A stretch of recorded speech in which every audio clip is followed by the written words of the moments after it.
afternoon, everybody. But the mainstream media continues to be focused on a sensationalized story from the failing Atlantic magazine that is falling apart by the hour. Here are the facts. The National Security Advisor has taken responsibility for this matter, and the National Security Council immediately said, alongside the White House counsel's office, that they are looking into how a reporter's number was inadvertently added to this messaging thread. And so the question here is this setting a precedent that this White House will retaliate against reporters who don't use the language that you guys believe reporters should use? And how does that align with the First Amendment commitment that you were just talking about? I was very upfront in my briefing on day one that if we feel that there are lies being pushed by outlets in this room, we are going to hold those lies accountable. And it is a fact that the body of water off the coast of Louisiana is called the Gulf of America. And I'm not sure why news outlets don't want to call it that, but that is what it is. Good afternoon, everybody.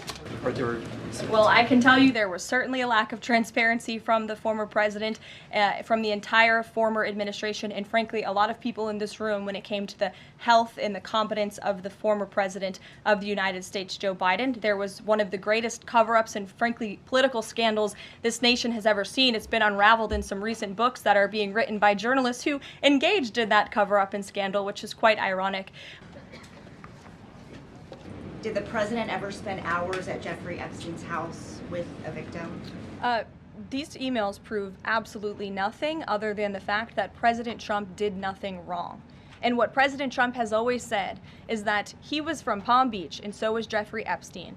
Jeffrey Epstein was a member at Mar-a-Lago until President Trump kicked him out because Jeffrey Epstein was a pedophile and he was a creep. A scheduling update today, President Trump will commemorate... So what is the theory, since these documents came from the Epstein estate?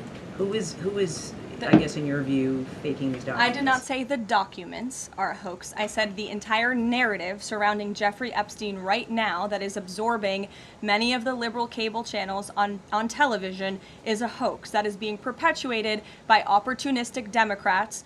He didn't sign these. If you said he didn't sign the birthday card, he didn't do this, he also didn't do the check, those were in documents from the estate. So what is the working theory as to why he's in them? The president has one of the most famous signatures in the world, and he has for many, many years. You know that, Maggie, you've covered him for a long time, long before he assumed this office when he was a businessman in New York. The president did not write that letter. He did not sign those documents. He maintains that position.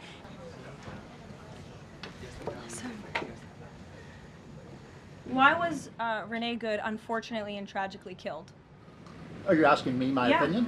Because an ICE agent acted recklessly and killed her unjustifiably. Oh, okay. So you're a biased reporter with a left-wing opinion. What do you want me to do? Yeah, because you're a left-wing hack. You're not a reporter. You're posing in this room as a journalist, and it's so clear by the premise of your question.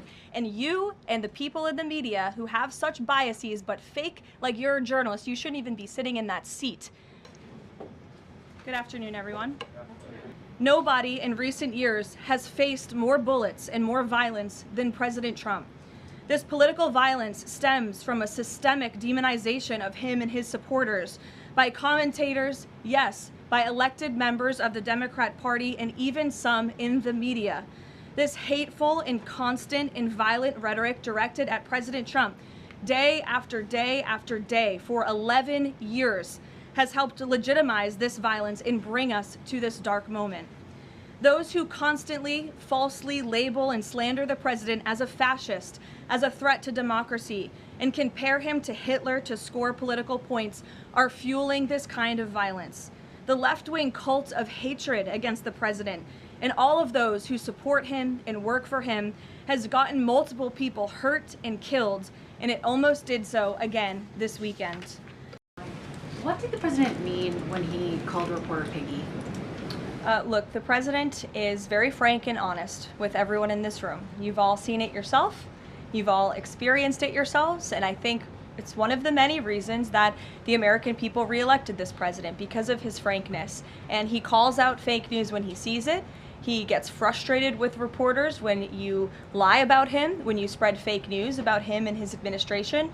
But he also is the most transparent president in history, and he gives all of you in this room, as you all know, unprecedented access. Well, I think Canada is a neighbor. They are a partner. They have always been an ally. Perhaps they are becoming a competitor now. But as the president also laid out in his Truth Social post today, he believes that Canadians would benefit greatly from becoming the 51st state of the United States of America. Have a good one.